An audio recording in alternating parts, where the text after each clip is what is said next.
2. Yes, we're on the air.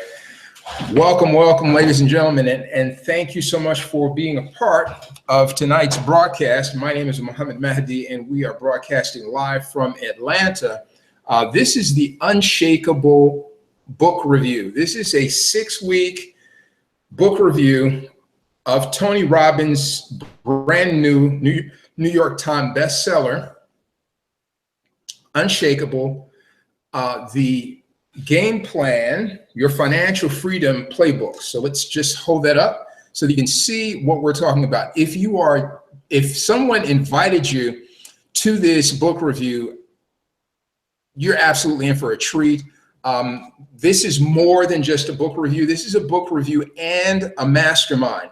So if you'd like to get the replays of any of these live streams, because we are live streaming this and we're doing a conference call, if you'd like either the audio or the video replay of any of these sessions over the next 6 weeks, please go to Facebook, and you're going to search in Facebook for the Facebook page entitled Global Wealth Networks, because, ladies and gentlemen, that's what we're going to be speaking about tonight: a financial blueprint for personal financial stability in times of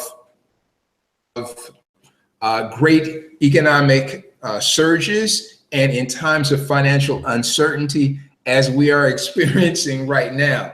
And so, again, the author of this book is Tony Robbins. Tony Robbins probably doesn't need a lot of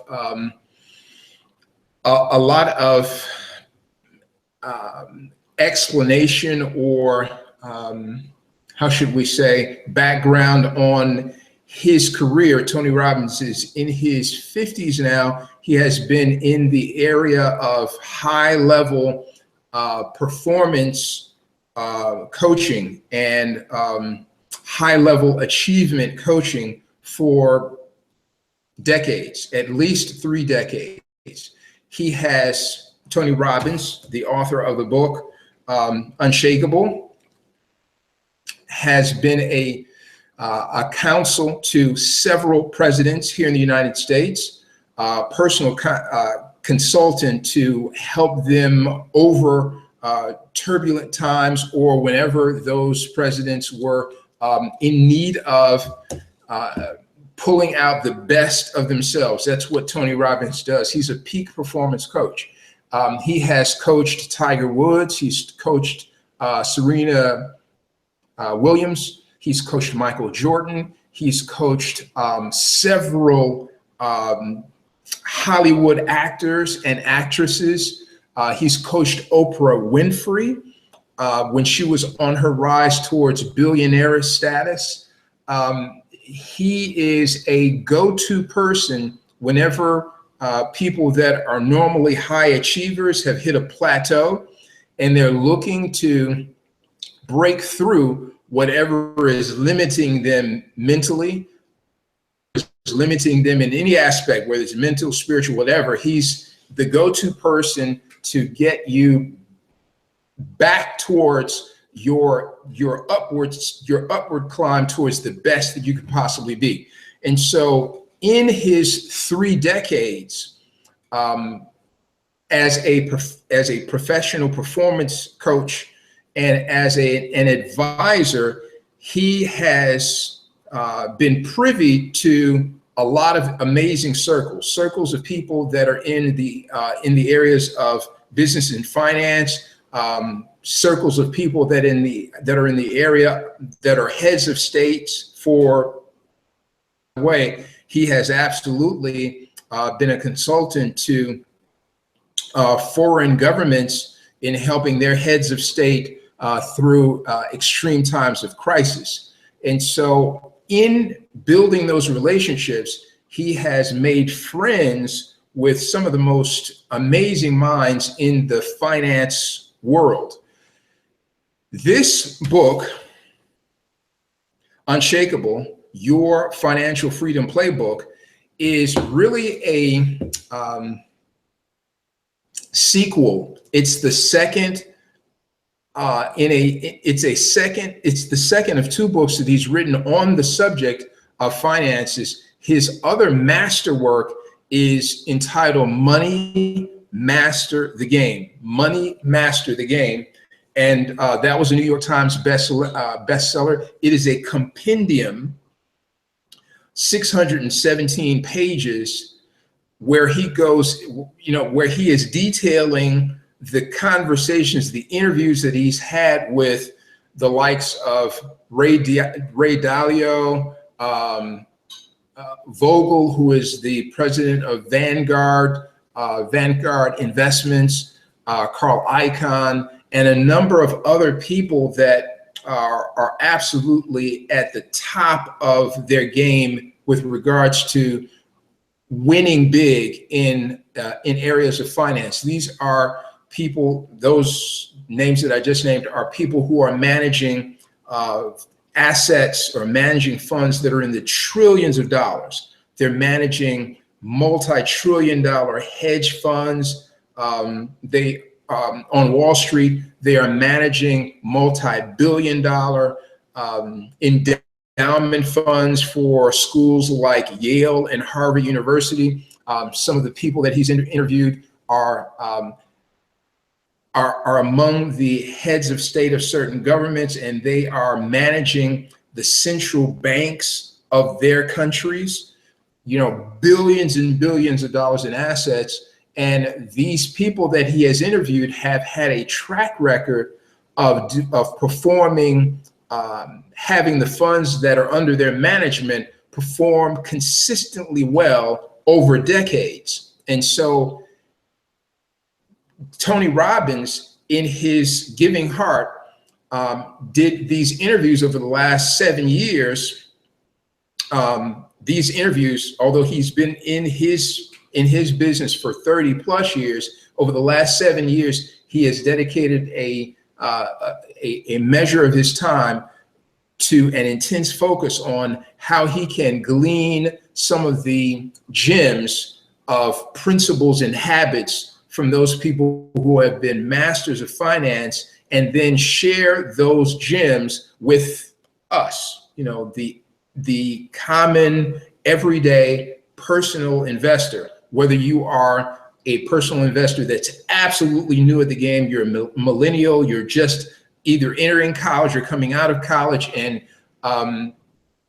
you're wanting to eliminate debt, college debt, and then get into the things, the aspects of your life that you're really passionate about, or you're a young adult starting a family, into your career, and you're wanting to build a business and build long-term financial assets so that you can retire young and retire rich. Whether you are a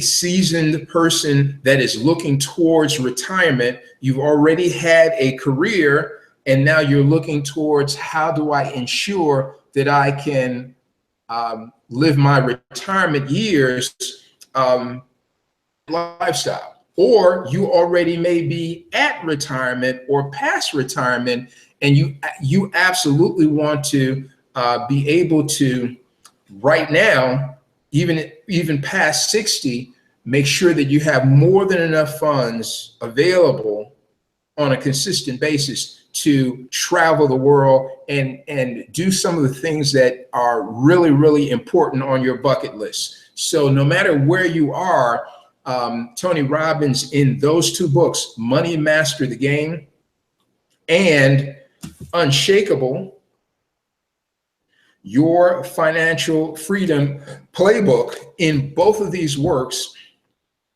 he has paid particular attention to gaining from these masters of finance the principles and the habits that anyone can employ, that if you employ them, because information is one thing, knowledge is another. To have information, it's knowledge when you begin to apply it.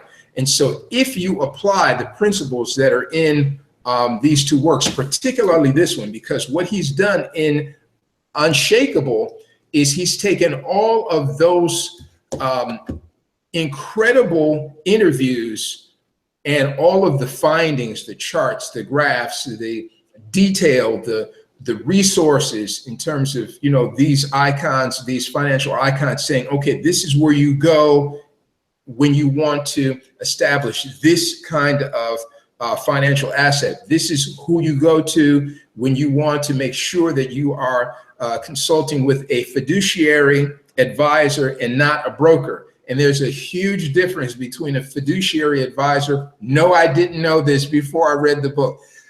There's a huge difference between fiduciary financial advisors and financial brokers. The difference in a nutshell, and we'll get into it, you know, later on in our series, actually in the second session, not tonight, but in the second session, we'll get into detail on that difference.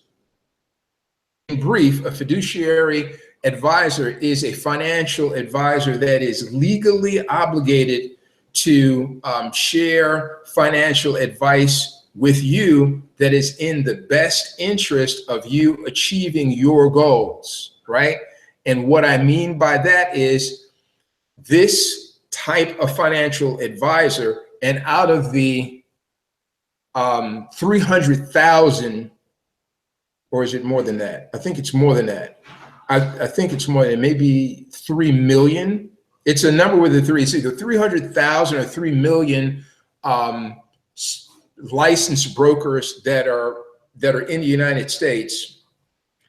Only 3,000 of them are fiduciaries.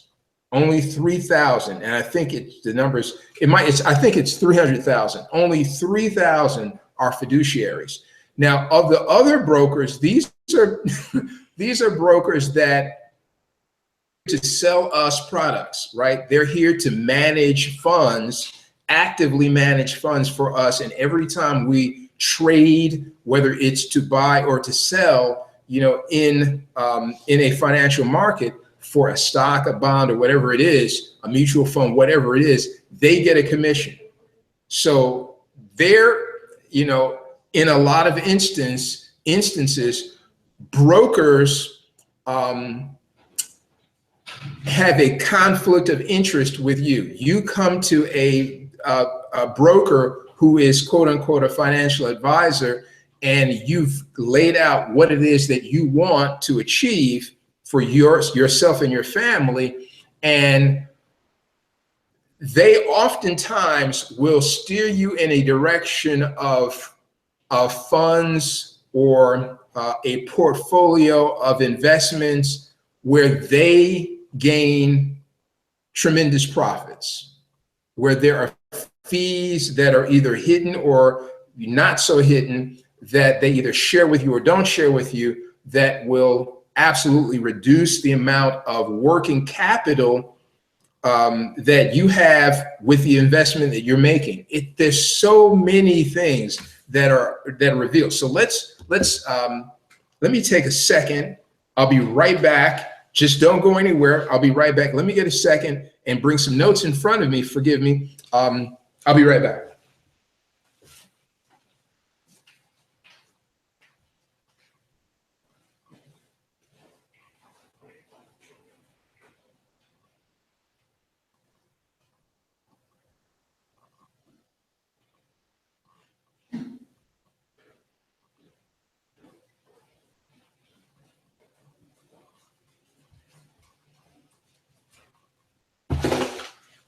Okay, I'm back, and I wanted to do two things.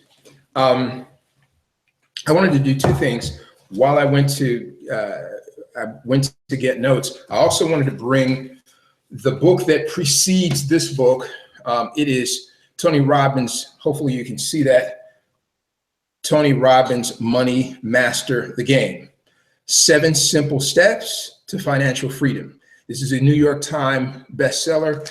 Again, it's 617 pages. You see that you could curl with this book and get some serious weight training in. So this is the book that preceded UnShakeable. He's taken all of the principles that are in Money Master the Game, all of the gems of wisdom, all of the essential core elements from every chart, every resource that was given to him by these financial advisors, and distilled it down to what's in this book, right? This is 190 pages. That's 3 times. That's 3 times the size of this. So we're really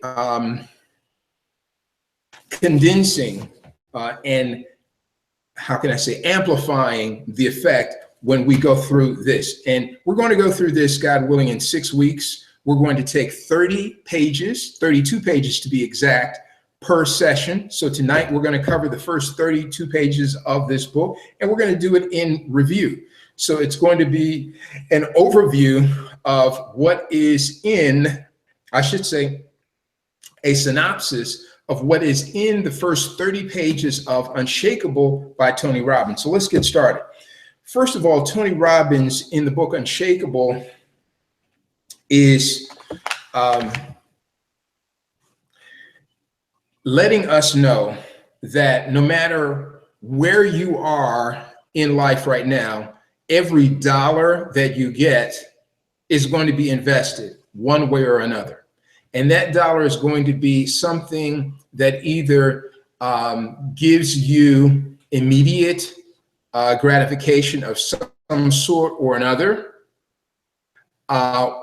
and or it's going to be something that will increase in value over time, or it's going to be something that you had a dollar that you've invested in a dollar that you've invested that will have immediate gratification, and or it will lose its value over time. But every dollar that comes through your hand, you're investing it one way or another. So what he's saying in his first opening statement is, you're already investing. You're already an investor. Don't allow that term to spoof you, spook you.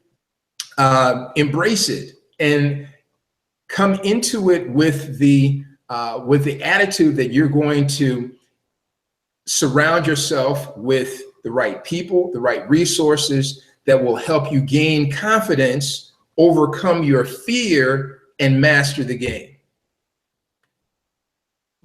Overcome your fears and master the game. So you're already an investor. And I guess the most, obvious example of that in the current time is that a lot of people, 80% of the people on this planet are employed. So when you're employed, meaning that you are under the employ of someone else who you are working for in exchange for a paycheck, you have invested your time. And in this case, it's the most critical investment that you can make, because you're trading your time, which is an asset that you don't get back. That's how serious that investment is. You're trading your time for a paycheck. So he said, whether you want to admit it or not, you're already investing. The thing we want to do is become smart investors. We want to invest in such a way that we're freed up, that we gain 3 freedoms. In fact, one is time freedom, the second is location freedom, and the third is financial freedom. Meaning that you have arranged your affairs, you're generating enough cash flow so that it's not necessary for you to trade your time for a dollar. You found another way of generating cash flow that does not involve you, number 2, location specific, going to a specific place, doing a specific set of tasks for a certain number of hours out of the day, out of the week, and then having the expectation that someone is going to pay you what they feel your time is worth, right? So we want to have time freedom. Location freedom is the ability for you to generate income no matter where you are on the planet. We're in the 21st century. This is the age of information, digital information transfer. We have more technology tools that are at our fingertips right now than we've ever had, than any in the history of humankind, that allows us as individuals to mastermind, collaborate, to communicate across time zones, across continents at the speed of now, right? So when we're talking about location freedom, it's the ability for us to elevate our affair so that we're able to generate income no matter where we are. We're not tied to a specific location. We have to show up at a specific place in order for us to earn, right? That's location freedom. And then finally, financial freedom is the state where you are generating more than enough income to take care of your monthly financial affair, your monthly financial expenses, plus a generous amount,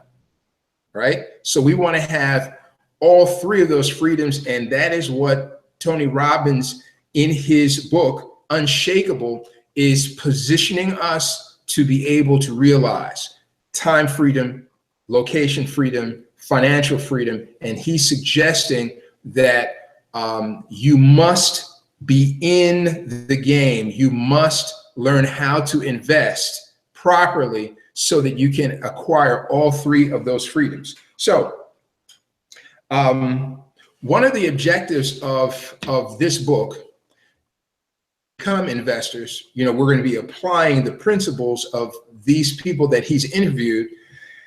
One of the objectives of this work, UnShakeable, is to learn from the history of economic cycles. That's what he speaks about. We're just going through the first 30 pages now. He's suggesting that we learn from the history of economic cycles, that we get clear on what it is that we can control. So what do I mean by learning from the history of economic cycles? What he is saying here is that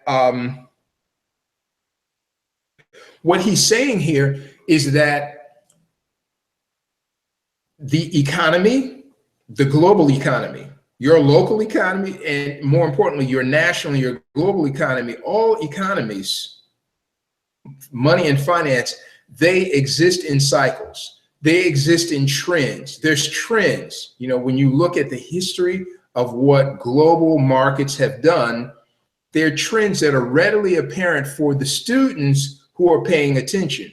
And he's suggesting that just like you can tell at the end of summer, when you see the leaves begin to change, if you live in an environment, if you live in an area of the world where you go through all four seasons, spring, summer, autumn, and winter, just as you can tell at the end of summer, when the leaves begin to change and you get that first gust of a cool wind, you know that fall is right around the corner. And what's going to happen after that? Right after that, there's winter. You know that, then you would be prepared. Now, an example of not being prepared, right, or an example of poor judgment using that season as an example, is that a person in the summertime would believe that it's going to be summertime all the time. You know how your young people do. No matter how cool it gets going into fall, they want to just continue to wear t-shirts, right? So a person that is immature in their assessment of how they should be approaching the marketplace, they want to invest as though it's going to be summer all the time, right? They find something that they think is hot and they want to just keep putting monies in that instead of learning how to look ahead and know that there's different seasons. So in this example, a person that's in the summer, you know, would be continually investing in shorts, flip-flops, and tank tops, even though fall is already here.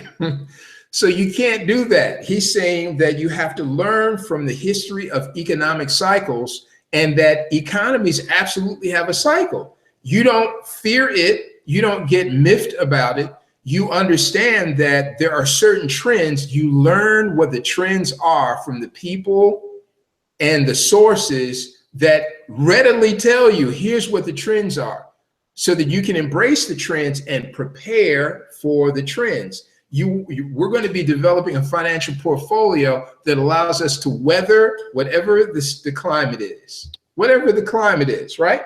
All right, so that's point number one that he wants to make as an objective.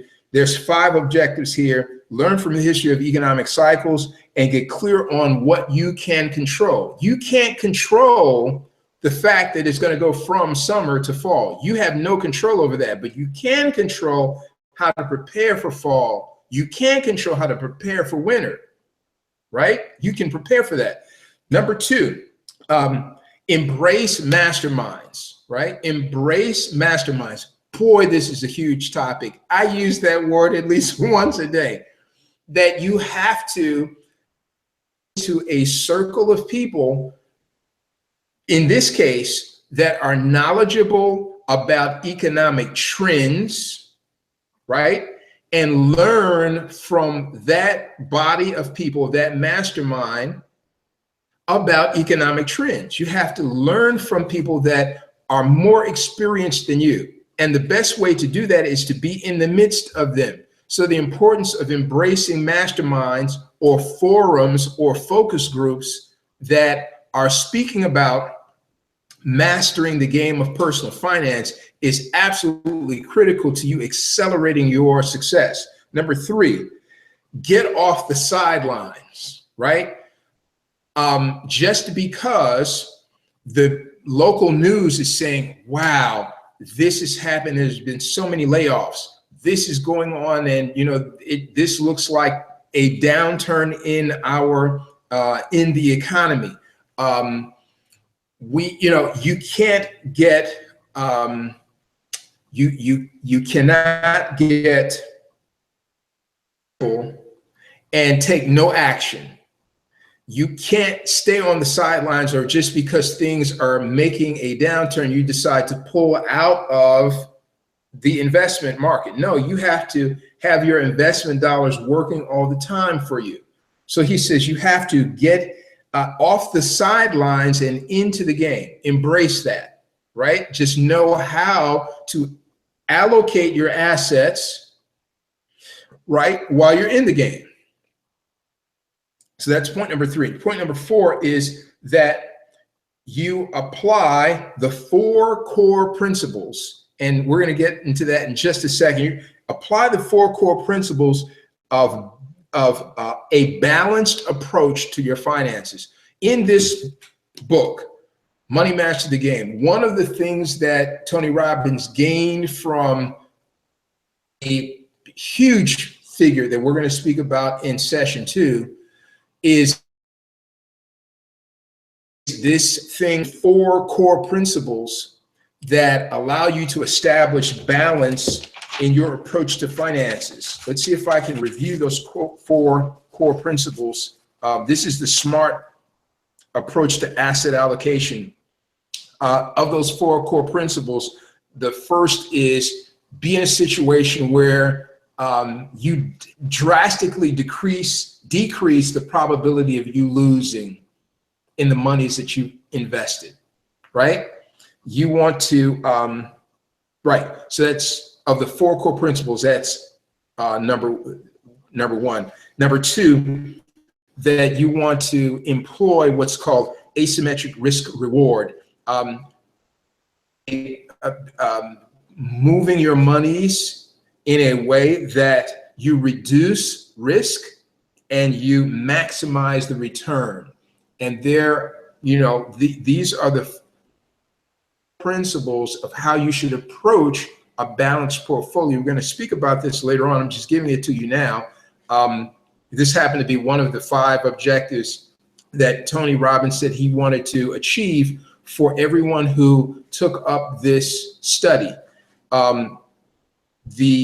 So we have position yourself so that you don't lose. Number two, understand asymmetric risk reward, being able to reduce the amount of risk you have and maximize the amount of return that you have for the dollars that you have invested. Number three, understand tax efficiency, meaning that you need to maximize the amount of monies that you hold on, that you keep after taxes and fees with the monies that you have in investment, right? So again, you've heard the adage, it's not how much you make, it's how much you keep. So he's saying that one of the core principles of having balance in your approach to investing is absolutely implementing tax efficiency. How do you learn tax efficiency? You have to study with us, those examples of resources that the masters of money have suggested that we pour ourselves into. They list resources that we can pour ourselves into to absolutely increase our understanding of how taxes and fees affect our investment dollars. So, again, being in a mastermind like this is foundational to you accelerating your progress, right? Accelerating your progress. So don't lose, understand risk reward, reducing your risk, maximizing your returns. Definitely employ tax efficiency and diversification, asset allocation, and a number of other things. And I don't want to get sidetracked. I want to make sure that we stay on target. So back to the objectives, he said, learn from the history of economic cycles, be clear on what you can control. Number two, embrace masterminds. Number three, get into the game and off the sidelines. Number four, apply the 4 core principles to make sure that you have a balanced approach to investing. And number 5, gain confidence, overcome fear, and gain financial self-mastery. So those are the 5 objectives that Tony Robbins wants us to achieve as we dive into UnShakeable, the Financial Freedom Playbook. So this book to focus on investment principles that you can learn and investment habits that you can control. The book is about principles that have been laid down not by Tony Robbins, but by the people that he interviewed. Principles, right? It's no hocus pocus. It's no, I hit the lotto. It's no, I'm learning the game of investments and finance. It's not, it's not haphazard. There are principles that have been laid down by people that are controlling billions of dollars of assets that allow them to gain increases, gain profit for decades on end, even in the midst of financial downturn, when the general marketplace is experiencing what people call recession or a bear market where profits are down. These money managers have principles that allow them to foresee that and invest their monies in such a way that they have a balanced portfolio, so that no matter what happens, if the marketplace has a downturn, portfolio won't decrease as much as the average person. See, it's okay if your portfolio has ebb and flow. It's okay as long as your portfolio doesn't do a nosedive like this, that it has an ebb and a flow, but it's always doing this, right? It's doing this. And that's because of the balance that you have in your asset allocation. All right. So he also says that,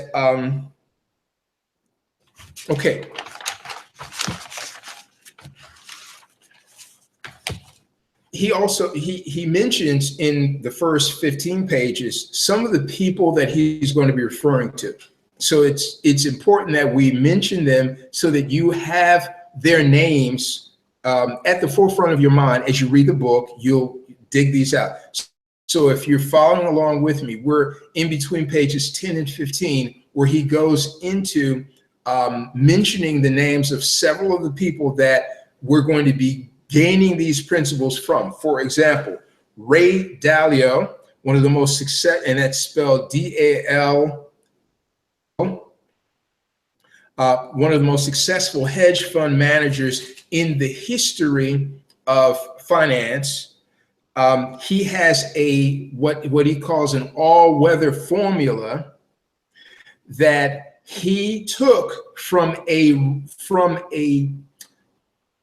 15-year study, personal study that he did over looking at the marketplace and how the marketplace has reacted over a 75-year period of time. Now, he took 15 years to research over and over and over again trends. Remember, we said at the beginning that it's going to be fall and we know it's going to be winter. These are cycles, they're economic cycles. And if you look at the patterns that happen in the world, in the global market, the same thing occurs. There are cycles, there's patterns. So here's a person that dedicated a number of years of his life studying the patterns of the US economy over a 75-year period. And from that, he developed what he called an all-weather portfolio. And it's not so much a portfolio, it's principles for investing that have allowed him to win 85% of the time. In other words, over the last 20 years of his investment career, portfolios under management, and they're in the trillions of dollars, have gained profit 85% of the time in the 20 years that they've been under his management. And the lowest that the most that he's ever lost was 4%. That his funds under management have only dropped on average 4% in terms of profitability over a 20-year period of time. Now, that is not, that's not being smart or picking winners.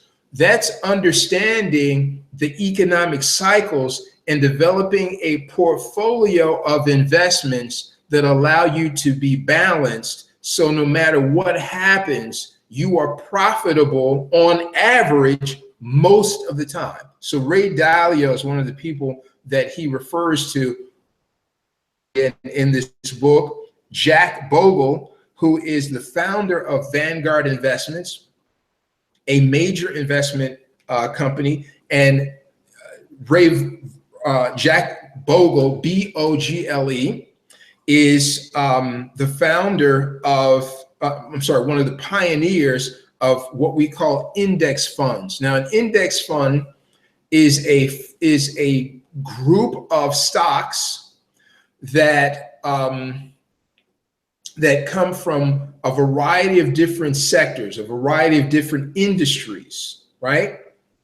Some are energy stocks, some are cash and liquidity stocks. In other words, they are in the financial markets. Some are in oil. Some are in a lot of different sectors. And what these funds do is they mimic the funds that are in the U.S. Standard and Poor's 500 index, the S&P 500. Now, these are mostly what are called blue chip stocks. tend to rise in value. These companies, I should say, these companies, it's not the stocks, it's these companies tend to rise in value over time. They get it right. They manage the affairs of their company well, and so the company is usually in profit, right? Most of the time. Jack Bogle was a pioneer of developing a portfolio of funds that match these blue chip companies that seem to get it right most of the time. So this type of fund is called an index fund, right? It's not just the heavy hitters, the high winners of the moment. They are a of companies that do well over time. They've got good financials. In other words, they are managing the affairs of their company and their industry really well. Mary Erdoes, E-R-D-O-E-S. She oversees $2.4 trillion in assets for J.B. Morgan, Chase and Company, right? She's done some amazing things and has laid some of the principles that for personal finance that she applies in her own life, the same principles that she's used to manage the assets of JP Morgan and Chase to the tune of $2.4 trillion that are under her management. T. Boone Pickens, P-I-C-K-E-N-S, a billionaire oil tycoon. Here's someone who was in one sector. You know, his strong suit was in oil. However, he managed his portfolio of investments so that he became a billionaire. It wasn't just the oil. So you can be extremely strong in something, or extremely knowledgeable, I want to say. You can be extremely knowledgeable in a sector, specific thing, but you can't make that your whole thing when it comes to investments. You have to be balanced, all right?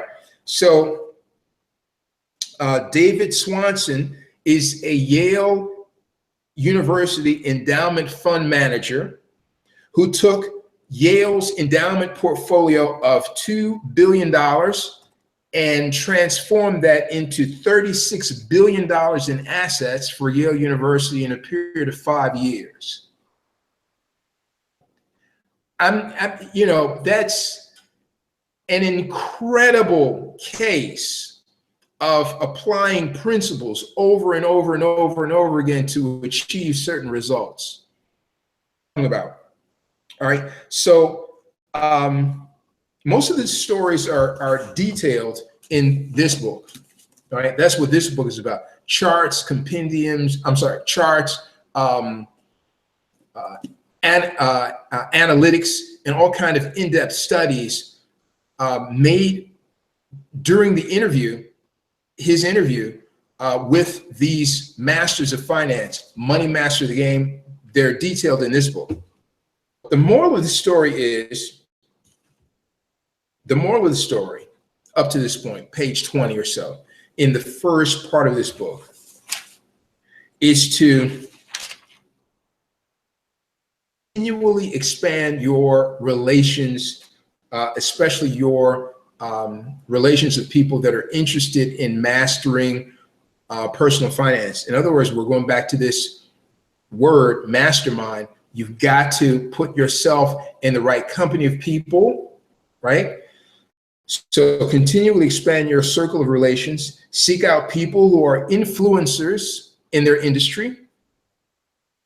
Form masterminds, there's that word again, to leverage what you lack in skills and knowledge. Okay, so he goes into 3 principles in the first, in these next 10 pages, between 15 and 25.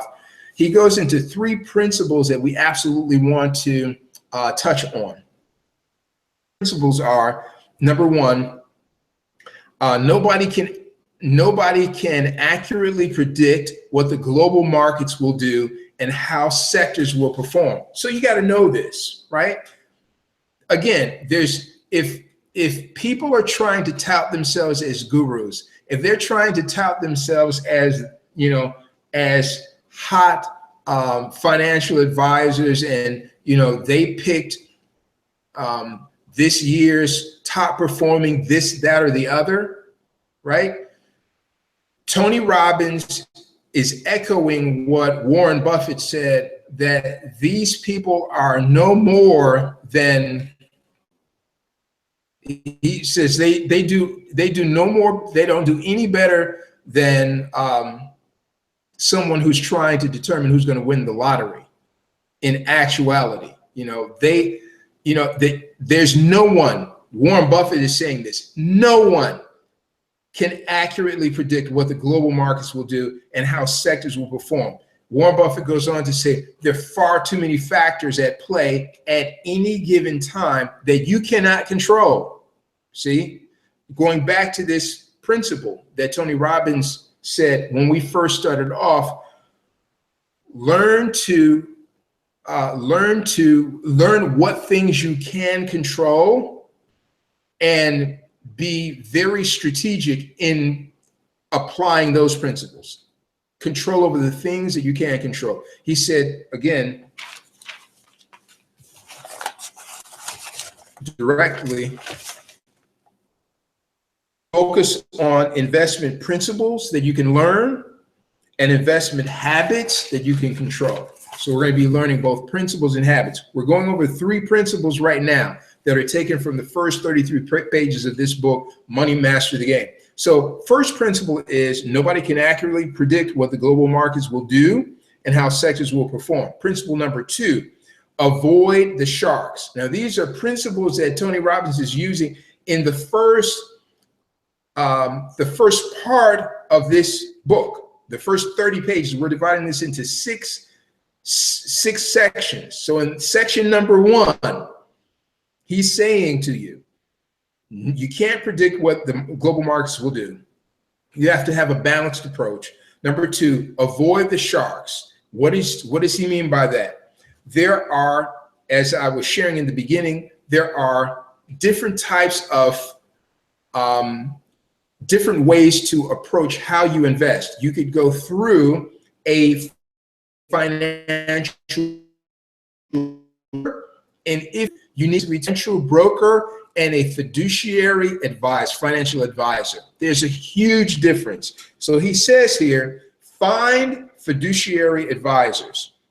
These are people that are legally required to put your best interest, your best financial interest ahead of their own.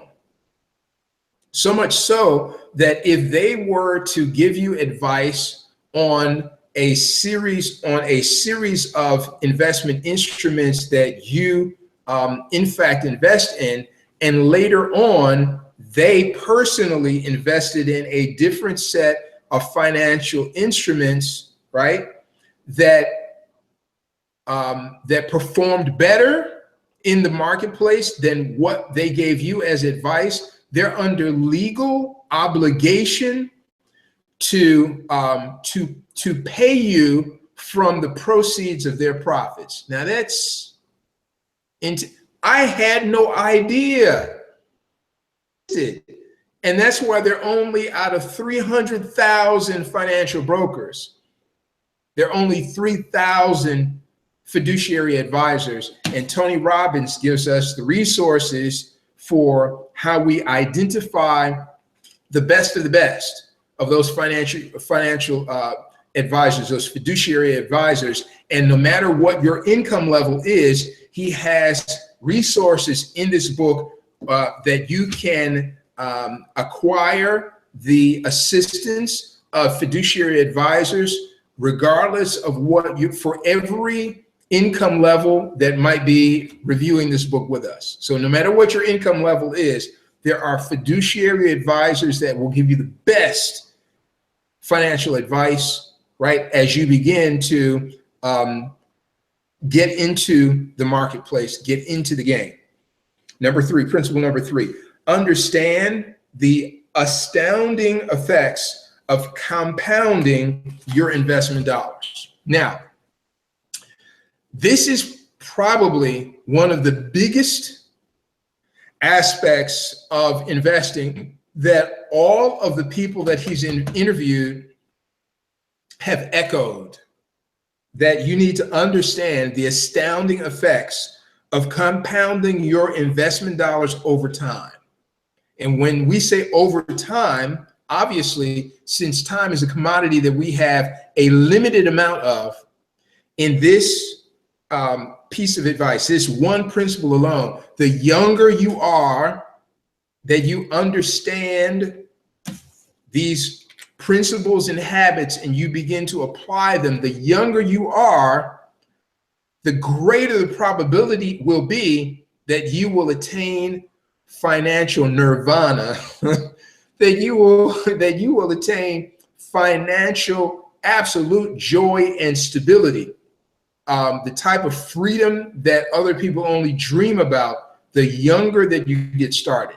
So if you're watching this, if you're listening to this as a playback and you're a millennial, even if you're a high school student, the younger that you get started in your investment career, first by getting the knowledge, right? Masterminding and being involved with people that absolutely are sharing with you principles that will bring favored results under any circumstance, right? It has nothing to do with what's hot now and what's hot has nothing to do with that.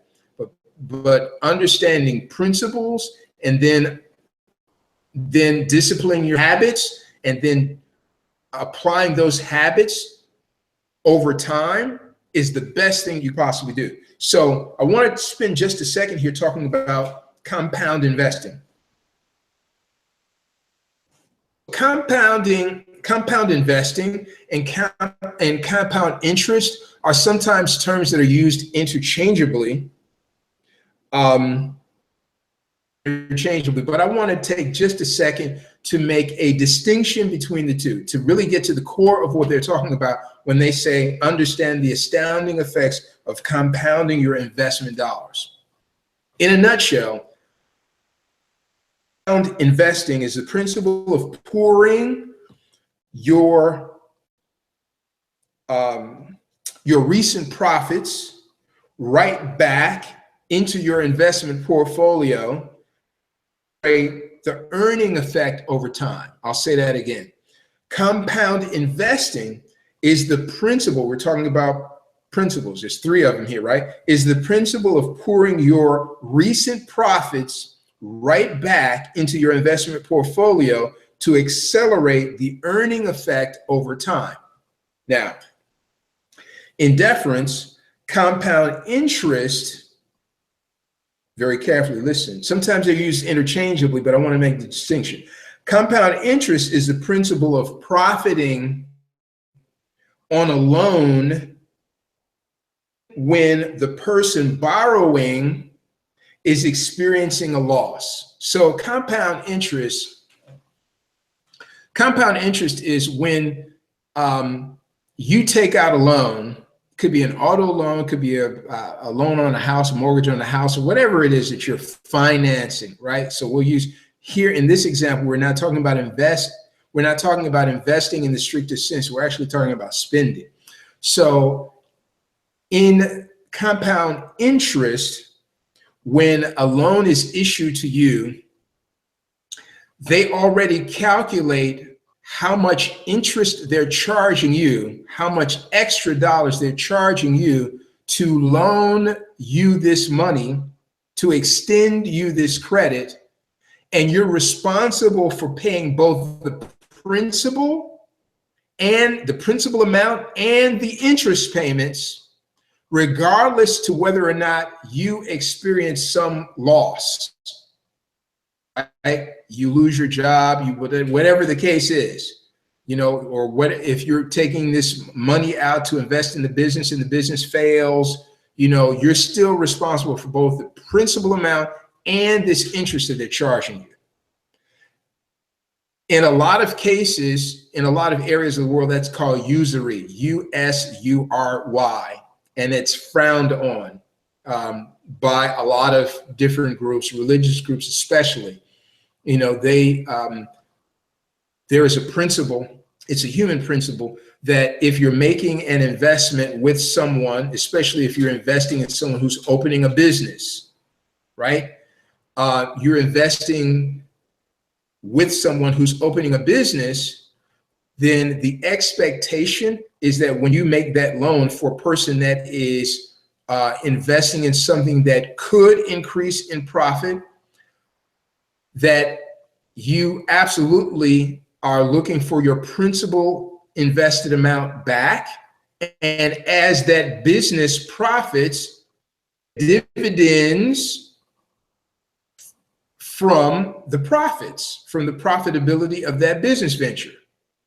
If the business, however, fails or doesn't perform, at least you get your initial investment, your principal investment back, right? That's fair trade practice.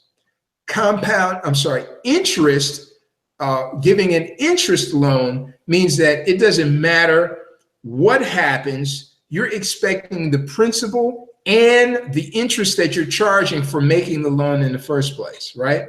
So in some countries, in a lot of cultures, that's not deemed to be acceptable. So I wanted to make the difference between compound investments and what that means versus compound interest.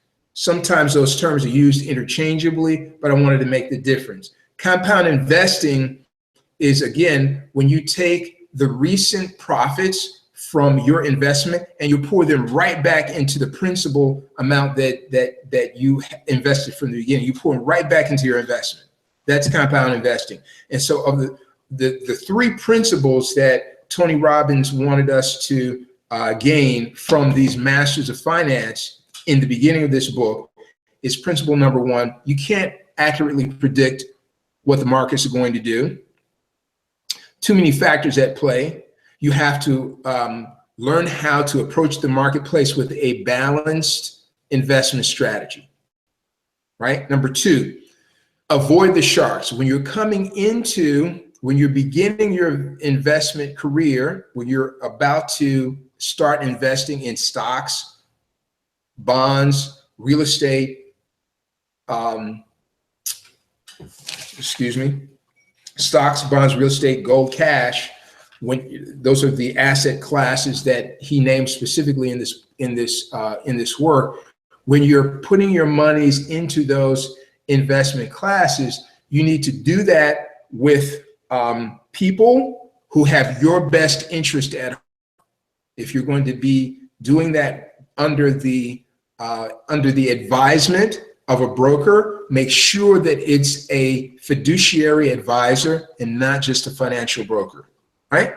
Number three, that you, as we just said, need to understand the astounding effects of compounding on your investment dollars. Okay, so let's do a quick review because we're at the top of the hour. The book itself, UnShakeable, right? UnShakeable is really divided into three parts. Let's see if I can do a quick summary. The book is divided into three parts. Number one is the rule book. So, because this is a financial game plan, it's your financial freedom playbook. So the book is divided into three major themes. Number one is the rule book. Rules. Understanding that you can't control what the marketplace is doing.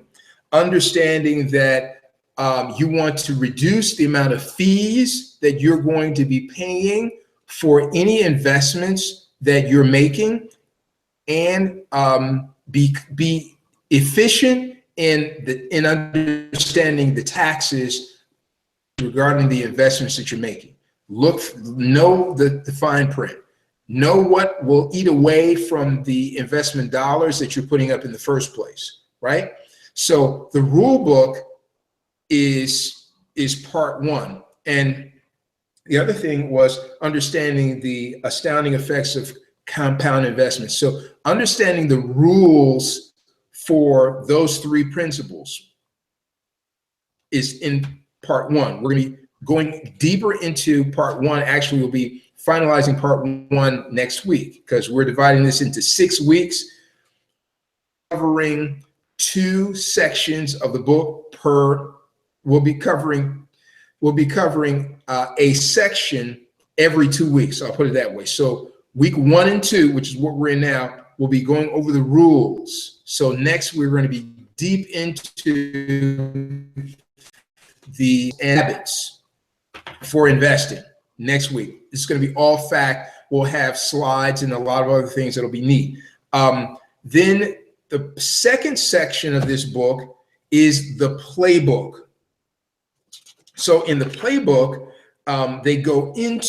Tony Robbins goes into his interviews and how these financial masters are speaking about the asset classes, stocks, bonds, and alternative investments, which he has categorized as real estate, precious metals, and cash, right? So the second part is actually the playbook. How do you invest in these asset classes with a deep conversation about asset allocation? Where do you put monies based on your goals, your financial goals? What do you want to achieve? And what is your time horizon? Are you just starting? You're millennial, you're just starting out investing, and you possibly have another 50 years to invest, right? Or are you a young adult? You're just, you've got your career going, you're starting a family, you're looking at maybe 30 years of investing. What's your time horizon? Already seasoned, you're in your late 40s, early 50s, you're looking towards retirement. You have maybe a 10 to 20 year window of investing, right? Or you're a senior, you've already retired, right? You're beyond 65 and you're looking at maybe 10 years of actively putting monies away towards some investment strategy, right? So depending upon your time horizon, your window, that's going to have a big effect. And your goals. What are your goals? What is it you want to build, right? What is it that you want to build? What do you want to accomplish? That's going to have a huge, it's going to weigh in heavily on the asset classes and how you should be balancing your portfolio in each of these asset classes, stocks, bonds, and alternative investments, which are real estate, precious metals, and cash, how you should be allocating your dollars in all of those asset classes. So that's the playbook. Then part 3 is the psychology of wealth. And in the last part of this book, Tony Robbins lays out, because now we're into his area of expertise, that a good part of winning has to do with confidence. In other words, you've got to put yourself in the right masterminds. You've got to do the research and understand the seasons of the economy, that it's not always summer. There are bull markets where there's a surge in financial activity around the world because certain factors come into play. And then there are times where there's a downturn in financial activity because certain things come into play. So knowing that is cyclic and being able to look at the history of these economic cycles will better equip you to understand how to invest, to have balance, to have confidence, to know that you're going to do okay no matter what the season is, right? And so he's saying in part 3 is totally dedicated towards making sure your head is right, making sure that you've done the work so that you are building the confidence, right? That you're applying the right principles, you are following through with the right habits over time that will allow you to achieve your objective. My name is Muhammad Mahdi. It's been a wonderful hour. We only meant for this to go 40 minutes. It's been a wonderful hour. We absolutely thank you for your involvement. Next session, we'll make this more engaging, giving you an opportunity to comment, to actually come and be a part of the discussion live. We want that engagement. We want your questions. Again, if you are watching or looking for the replay of this, I want you to go to Facebook and do a search in Facebook for Global Wealth Networks. That is a Facebook page. Again, it is Global Wealth Networks, and there will be a link for the replay of tonight's live stream and tonight's audio broadcast. It should be up within the next 24 hours. So certainly by this time on Friday, April the 7th, information should be available. It's been an exciting hour. I am so jazzed, so juiced that we're doing this together, right? This is the study that we should have done 10 years ago, maybe. And so, but we're here now and we're under the best advisement, right? This gentleman, Tony Robbins, has taken the principles and the habits, the investing habits of some of the world's greatest financiers and has made them available in a dose that we can digest, right? So let's get to it. I'm looking forward to seeing you this time next Thursday, 8 p.m. Eastern. We'll see you then. Again, my name is Muhammad Mahdi. Make it a great evening.